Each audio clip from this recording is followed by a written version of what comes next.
আলহামদুলিল্লাহ।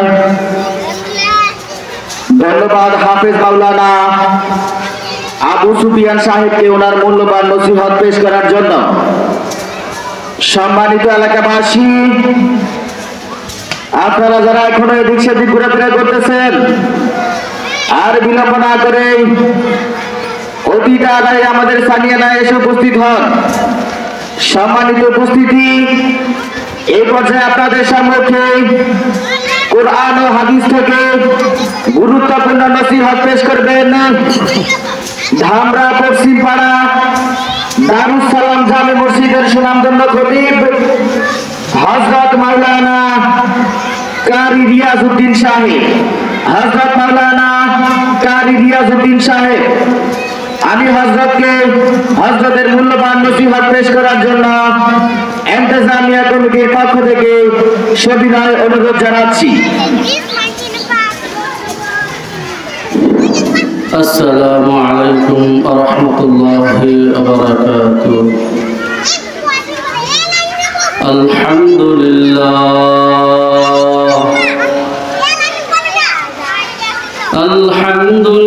আলহামদুলিল্লাহিল্লাযী জা'আলা আশ-শামসা ওয়াল কমারা বিহুসবান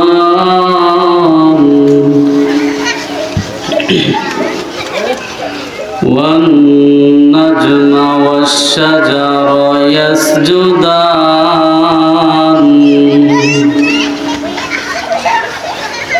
وفضل الزمان على الزمان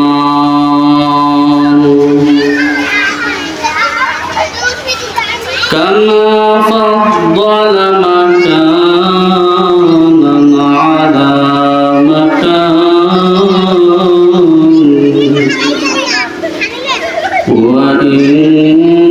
وإنسانا على إنسان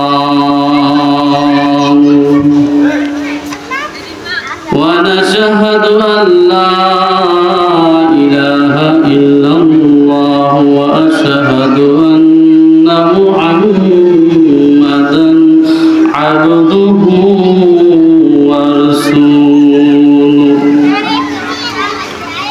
أما بعد فأعوذ بالله من الشيطان الرجيم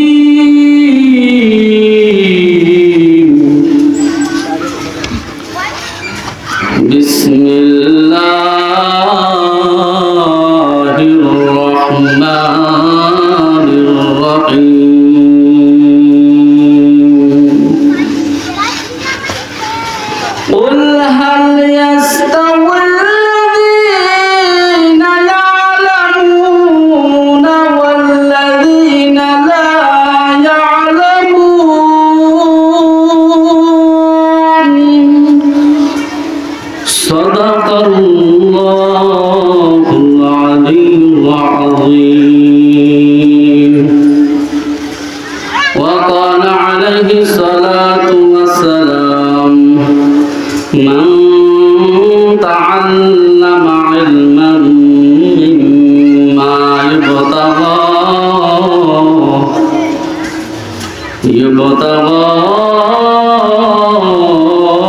به وجه الله لا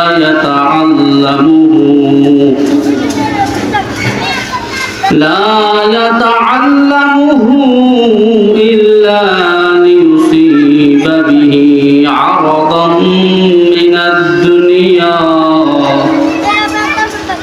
من الدنيا لم يجد عرف الجنة يوم القيامة يعني ريحها. اللهم صل على محمد وعلى آل محمد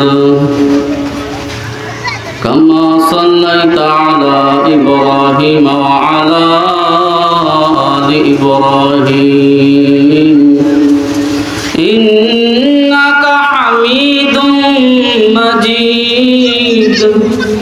اللهم بارك على محمد وعلى آل محمد كما باركت على إبراهيم وعلى آل إبراهيم إنك حميد مجيد بلغ العلا بكماله كشف الدجى بجماله حسنت جميع خصاله صلوا عليه وعليه بلغ العلا بكماله كشف الدجى بجماله حسنت جميع خصاله صلوا عليه وعليه এই ছোট বাচ্চারা তোমরা এখানে দুষ্টুমি করবে না, হয় বসে ওয়াজ শুনো আর নইলে মাঠে চলে যাও। দুষ্টুমি করার জন্য মাঠ আছে, মাঠে চলে যাও, যাও যাও। আলহামদুলিল্লাহ, মহান রব্বুল আলামিনের অশেষ মেহেরবান ও দয়া যে আল্লাহ সুবহানাহু ওয়া তাআলা আমাদেরকে এই এলাকার মধ্যে একটা দ্বীনি প্রতিষ্ঠান আল্লাহ পাকের রহমতে এবং আল্লাহ তাআলা কবুল করছে বিদায় একটা দ্বীনি প্রতিষ্ঠানকে উসিলা করে একটা দ্বীনি মাহফিলের অ্যারেঞ্জমেন্ট করা হয়েছে। তা আমরা আল্লাহ তাআলার দরবারে শুকরিয়া আদায় করি যে আল্লাহ তাআলা আমাদেরকে মাহফিলের মধ্যে যেন কবুল করেন এবং এই মাহফিল থেকে যেন আমরা কিছু নসিহত আমাদের জীবনে ফিট করে আমরা আমাদের বাসস্থানে যাইতে পারি, আমাদের গম্বস্থলে যাইতে পারি। তো যে কথা আসলে আপনাদের সামনে কোরআন ও হাদিস থেকে আল্লাহ তাআলার অসংখ্য আয়াত থেকে ছোট্ট একটি আয়াত আমি তেলাওয়াত করেছি। আল্লাহ রাসূল সাল্লাল্লাহু আলাইহি সাল্লামের অসংখ্য হাদিস থেকে একটি হাদিস আমি তেলাওয়াত করেছি। তো আল্লাহ যদি আমাকে তৌফিক দান করেন তাহলে ইনশাআল্লাহ কিছু কথা বলবো। তো আল্লাহ পাক রব্বুল আলামিন আমাদেরকে দুনিয়ার জমিনে বানাইছেন কেন, আজকে আমরা সেটা ভুলে গেছি। কি বলেন, ভুলে গেছি না? ভুলে গেছি। আমাদেরকে সৃষ্টি করার একটা মাকসাদ যে আছে এটাই আমরা ভুলে গেছি। তো আল্লাহ পাক রব্বুল আলামিন আমাদেরকে ওই মাকসাদ পর্যন্ত পৌঁছানোর তৌফিক দান করুক। আসলে ওয়াজ মাহফিলগুলো কেন হয়? উম্মতের নাজাতের জন্য।